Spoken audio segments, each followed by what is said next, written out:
Let me first start with saying that Greece did tremendously well over the last few years, and that is shown by the numbers. Since 21, real GDP increased by 20%. It's a huge income boost for the population.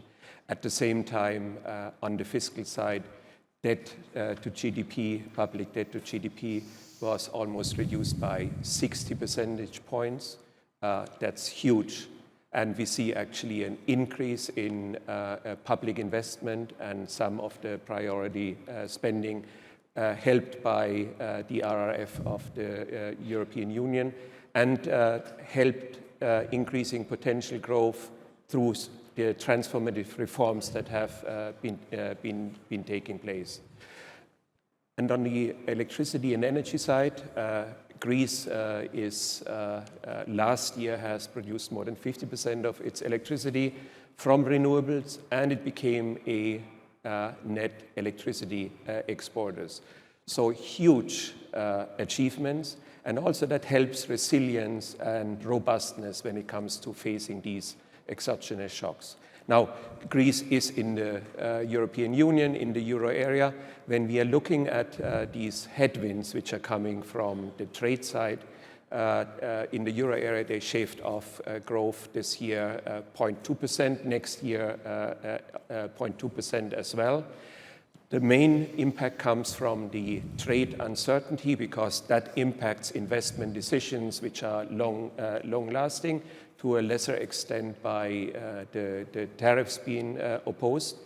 Greece, of course, is affected by that as well, less from the direct effect from increases in US tariffs, but from the indirect effects of less external demand for Greek products.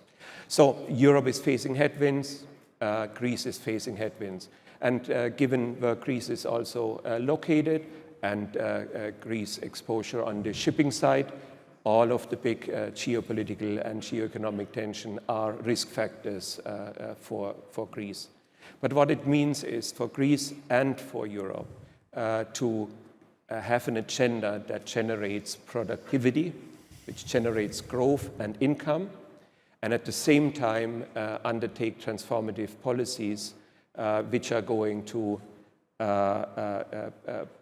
provide the resilience, including on the energy side, which Europe actually needs. Yeah, just a quick follow-up on those points. I mean, you emphasize that the main impact is, really coming through because of the uncertainty, really. So in such an environment, is the effect, I mean, I don't know if you can say that we're seeing it already, but do you expect the effect to be mainly in terms of investment, basically a downturn in investment, in consumption, in general, in spending by households and businesses? Is that we are seeing that, so there's no question about it. But what we are also seeing is when you look at the bigger picture, the recovery in Europe continues, and GDP growth will actually accelerate from this year to next year. So these are headwinds, but they're not derailing the recovery. And I think what we are pressing for is, in the end, medium-term growth prospects. Irrespective of these headwinds which we are facing right now, medium-term growth prospects for Europe and also for Greece are insufficient to deal with the expectations of the population, to deal with the spending pressures which are coming up in the medium term. And therefore, we need to have a much more forceful implementation of reforms in order to transform the economies and to make them more productive. And there's lots of room left. When you're looking at GDP per capita in purchasing power terms, Europe's GDP is per capita is 30 percentage points lower than the US. When you're looking what is behind this, it's not capital stock mainly, it's not labor contribution, it's mostly productivity developments. And it hasn't been always like that. Europe fell back. And the bottom line is Europe can do better on the productivity front.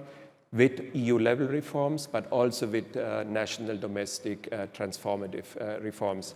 And this is money on the table. It means just become more efficient and you're generating more income. And who can say no to that?